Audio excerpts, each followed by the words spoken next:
नमस्कार, मैं हूं आपके साथ वैशाली और आप देख रहे हैं रीड न्यूज।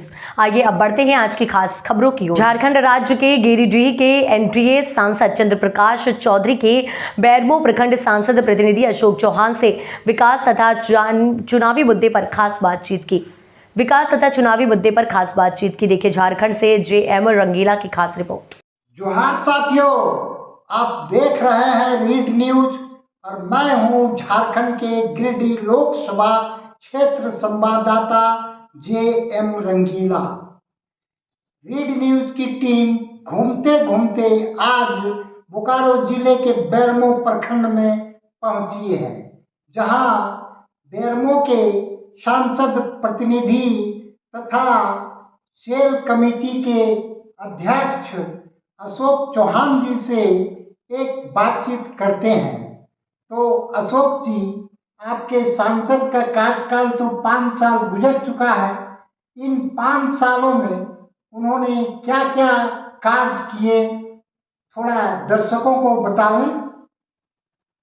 सबसे पहले रंगीला जी, हम आपको धन्यवाद देना चाहते हैं आपको और आपके चैनल को। एक छोटे कार्यकर्ता को आप एक इंटरव्यू लेने के लिए आए। अभी जो भी मीडिया वाले हैं, जाने झिक झाक जो नेता है उन्हीं के पास जाते हैं, जो जमीन से जुड़े हुए नेता है, जिसको नीचे नीचे एक आम आदमी की समस्या की जानकारी है, उसके पास ना जाकर ऐसे नेता के पास जाते हैं कि जो सिर्फ सुने सुनाए बातों पर बात अपना रखता है। इसलिए आपको दिल से धन्यवाद। और आपका क्या सवाल था सांसद जी का? सांसद जी 5 वर्ष में इतने काम किए हैं। पहले तो आपको जानकारी होना चाहिए कि 2 साल तो कोरोना काल में निकल गया, और ये इनका जो सत्र चला 5 वर्ष, इतने काम किए कि एक एक काम हम आपको बताएंगे तो हो सकता है कि पूरा दिन गुजर जाएगा। इसलिए इनका 2 मुख्य काम हम आपको बताना चाहते हैं, आपके चैनल के माध्यम से लोगों को हम जानकारी देना चाहते हैं कि गिरिडीह लोकसभा के इतिहास में पहला बार ऐसा कोई सांसद आया जो विस्थापितों का समस्या का आवाज उठाए, जन आंदोलन किए। उस आंदोलन में मैं भी एक हिस्सा था, सांसद जी के साथ में मैं भी खड़ा था। आज देखिए कोल इंडिया ट्रिब्यूनल बनाया, जिसमें विस्थापितों का समस्या का समाधान निकाला जाएगा। तो विस्थापितों का समस्या का मतलब ये नहीं कि सिर्फ विस्थापितों का ही भला होगा। पहले ये जान लीजिए, यहाँ पे कोलियरी में बहुत ऐसे लोग हैं जो कोलियरी पर डिपेंड हैं, जिसमें मैं भी हूँ।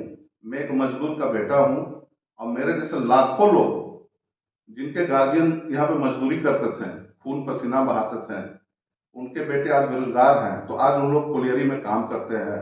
कोई लोकल से बेचता है, कोई ट्रक लेकर ट्रक चलाता है। तो ये समस्या दूर होने से क्या होगा कि रोजगार बढ़ेगा, विस्थापितों का समस्या का समाधान होने पर कोलियरी का विस्तार होगा, बहुत से कार्य होंगे, बहुत सा रोजगार बहुत लोगों को मिलेगा। तो इससे बड़ा काम और क्या हो सकता है? और एक पंचायत चुनाव में ओबीसी का आरक्षण समाप्त कर दिया गया था। जी जी जी। इसका लड़ाई लड़ने वाले पूरे देश में, ओबीसी का लड़ाई लड़ने वाले पूरे देश में एक ही नेता है, वो है चंद्र प्रकाश चौधरी जी, जो ओबीसी के लिए लड़ाई लड़े, जिससे आने वाला समय में यहाँ का पंचायत चुनाव, निकाय चुनाव, नगर परिषद का जो चुनाव होगा, उसमें ओबीसी का भी आरक्षण मिलेगा। और एक इनका विकास कार्य का एक बुक है हम लोग के पास, शायद अभी अलमीरा में रखा हुआ है, कुछ देर के बाद आपको निकाल कर दिखाएंगे। उसमें देखिए प्रधानमंत्री ग्रामीण सड़क योजना कितना हर वर्षों से रिकॉर्ड तोड़ 2019 से 2024 के बीच में हुआ है। हाँ, वो मतलब सांसद जी का रिपोर्ट कार्ड। हाँ, रिपोर्ट कार्ड जो उनका है। ये कुछ लोग हैं जो गलत अफवाह उड़ाए हैं। अच्छा, आप बताइए, सांसद जी क्या कृष्ण भगवान है क्या कि हर जगह उपलब्ध रहेंगे? लोगों का अपना क्षेत्र का समस्या, लोकसभा में उनको उठाना है, लोकसभा दिल्ली भेज जाएंगे, यहाँ आते हैं। इस जगह में हमको लगता है कि पहला बार ऐसा सांसद होंगे कि जो सबसे ज्यादा जनता दरबार लगा है। हम लोग सोशल मीडिया में इसके लिए हम लोग देते थे, जो लोगों का काम रहता था उन लोग आते थे। मैं खुद अनेकों लोगों का काम कराया हूँ। अगर जो लोग नहीं आ रहे हैं तो अब जो लोग सांसद को कभी बुलाए नहीं है, सांसद के पास जो आए नहीं है, उन लोग बोलते हैं कि सांसद जी कभी दिखाई नहीं देते हैं।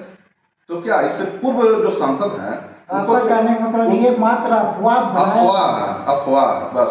और नेता, ऐसे नेता जो एक आम आदमी, जो एक सिंपल, एक साधारण कार्यकर्ता भी उनके साथ बैठकर बात कर सकता है, वो सबका बात सुनते हैं। कोई भी समस्या रहता है तुरंत बोलते हैं कि बोलो कहाँ तुमको तुम्हारा समस्या, किसके पास, तुरंत फोन भी करते हैं। तो आप बेरमो में ही हैं। अब बेरमो के विधायक का आरोप है कि आपके सांसद जी ये सेल में जो ट्रकें लगती है उन ट्रकों से 100 रुपये की वसूली करते हैं, ऐसा आरोप बेरमो के विधायक ने लगाया है। तो उस पर आप क्या प्रतिक्रिया देना चाहेंगे? ये सवाल तो आपको विधायक जी से पूछना चाहिए कि जब सांसद जी यहाँ पर अवैध वसूली के खिलाफ कोयला मंत्री से लेकर ईडी सब जगह लेटर लिखे थे, तो विधायक जी के आदमी लोग और विधायक जी ने ही इनके विरोध में जाकर उनका पुतला दहन कराया। ये बोला गया कि सांसद जी गलत आरोप लगा रहे हैं, यहाँ पे अवैध वसूली नहीं होती है। हर कोलियरियों में मजदूरों को दबाना, मजदूर का गलत प्रचार कर कि आप लोगों को जो मजदूरी मिलता है उसके खिलाफ सांसद लिखे हैं। तो इसके भड़काकर गलत अफवाह फैलाकर उनका पुतला दहन कराया था। और आज लोग कह रहे हैं कि सांसद जी 100 रुपये प्रति ट्रक वसूलते हैं। इसका मतलब खुद कह रहे हैं कि यहाँ पे अवैध वसूली होता है। तो यही 3 साल पहले क्यों नहीं बोल रहे थे? यानी कि उल्टा चोर कोतवाल। हाँ, और विधायक जी से हम ये बोलना चाहते हैं कि आप ज्यादा देखिए, उनके बाबूजी स्वर्गीय राजेंद्र बाबू के मैं बहुत सम्मान करता हूँ। मेरे पिताजी को नेता थे, उनके नेता थे।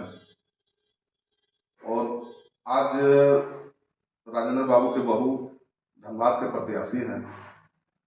तो मैं विधायक जी से अनुरोध करता हूं कि आप गिरिडीह लोकसभा का टेंशन छोड़ दें, आप अपना धनबाद लोकसभा बचाइए। क्योंकि बेरमो की जनता ठान ली है कि पिछला बार लगभग 1,18,000 वोट श्री चंद्र प्रकाश चौधरी जी को दिए थे, इस बार 1.5 लाख वोट देंगे।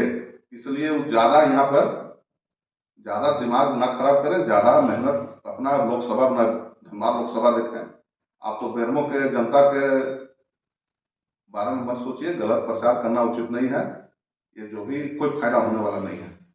अंत में आपसे हम ये जानना चाहते हैं कि गिरिडीह संसदीय क्षेत्र में आगामी 25 मई को चुनाव की तिथि तय है और इंडिया गठबंधन की ओर से मथुरा प्रसाद महतो, एनडीए गठबंधन की ओर से सांसद चंद्र प्रकाश चौधरी और एक नई पार्टी बनी है झारखंड लोकतांत्रिक क्रांतिकारी मोर्चा, उसकी ओर से जयराम महतो चुनावी मैदान में है। तो किनके बीच मुकाबले की संभावना है? आपको क्या लगता है, थोड़ा दर्शकों को बताएं। देखिए, मुकाबला रहेगा तब ना हम बोलेंगे, मुकाबला तो है ही नहीं, उनके सामने तो कोई है नहीं। आप ये चुनाव जो हो रहा है ये केंद्र का चुनाव हो रहा है, ना कि एक राज्य सरकार का चुनाव हो रहा है। हम लोग का नेता है मोदी जी। सांसद जी को वोट कोई भी देते हैं, यानी मोदी जी को प्रधानमंत्री बनाने के लिए देते हैं या देंगे। लेकिन हमको ये बताइए कि जयराम महतो को वोट देंगे तो उनका नेता कौन है, या मथुरा प्रसाद महतो को वोट देंगे तो उनका नेता कौन है? राहुल गांधी जी हैं कि तेजस्वी यादव जी हैं, अखिलेश यादव जी हैं कि ममता बनर्जी है? उनका तो कुछ क्लियर भी नहीं है कुछ।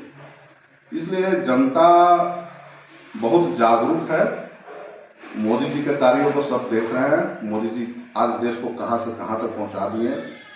आज हमें गर्व होता है कि हम एक हिंदुस्तानी हैं, क्योंकि मोदी जी आज हर देश में हर इंडियन का सर ऊंचा कर दिए हैं।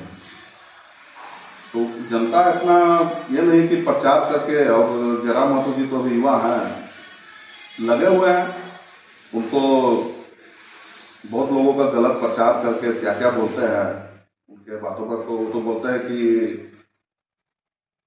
उनका एक बयान हम सुने थे, बोले थे कुछ बिहारी लोगों पर कुछ कमेंट्स किए थे, तो बोले थे कि झारखंड तो बाप का हो। तो हम बोलना चाहते हैं कि झारखंड क्या शुरू से झारखंड था क्या? ये बिहार से झारखंड बना। उसमें हम लोग जैसे लाखों मजदूर के बेटे, जिनका 3 से 4 पीढ़ी यहाँ पर बिता चुके हैं, मजदूरी कर चुके हैं, तो क्या हम लोग का गार्जियन और पूर्वजों का झारखंड का इस जगह का विकास करने में हाथ नहीं है क्या? हम लोग का गार्जियन कोई झारखंड में नहीं आए थे, बिहार में आए थे, अपने राज्य में आए थे। हाँ, वो जो लुटने के लिए आया है उसके बारे में बोलते हैं, उसके लिए समर्थन उनको करता है, तहे दिल से समर्थन। और इनका एक चीज अच्छा लगा हमको कि बोलते हैं कि एक राज्य का एक ही जगह नागरिकता होना चाहिए। हाँ, ये भी सही बात है कि आप झारखंड में भी वोटर कार्ड में आपका नाम रहेगा, बिहार में भी रहेगा, ये नहीं होना चाहिए। लेकिन बहुत सा ऐसा चीज है कि जो बोल देते हैं वो उनको समझना चाहिए कि नहीं, यहाँ पर बहुत ये बिहार ही था पहले, ये झारखंड नहीं था। हम लोग का गार्जियन 1950, 1940, 1935 से यहाँ पर है। एक जिला से दूसरे जिला में आए थे मेहनत करने के लिए। जैसे अभी हजारीबाग का लोग धनबाद जा रहा है काम करने, रांची जा रहा है, उसी तरह से हमारे गार्जियन गया जिला, उस समय गया जिला था, यहाँ गिरिडीह था, गया जिला से गिरिडीह में आए थे, ये हजारीबाग जिला में आए थे। तो आज बोलते हैं तो इस तरह का चीज नहीं होता है। हाँ, यहाँ स्थानीय नीति होनी चाहिए, जिससे नियोजन में बहुत समस्या हो रहा है, या 1932 आधार हो या 1985 हो या जो भी हो, उसके लिए हम लोग का कोई खेत नहीं। 1932 भी होगा तो हम लोग स्वागत करते हैं, लेकिन उनका जो बयान होता है ना, डायरेक्ट मतलब इस तरह से बयान किसी का बाप का है, ये है, इस तरह से उनको नहीं बोलना चाहिए। हम तो सुने कि बहुत वो पढ़े लिखे हैं, लेकिन उनके हर बातों में लगभग 40% बातों में ऐसा लगता है कि वो एक मतलब क्या हम आपको बोले, उस तरह से बयान शब्द बोलते हैं। सांसद जी के बारे में भी बोले, बताइए, किसी के चेहरा पर, किसी के रंग पर कुछ बोला जाता है क्या? इस तरह का। हाँ, तो मित्रों, आपने अशोक चौहान जी के विचारों को सुना।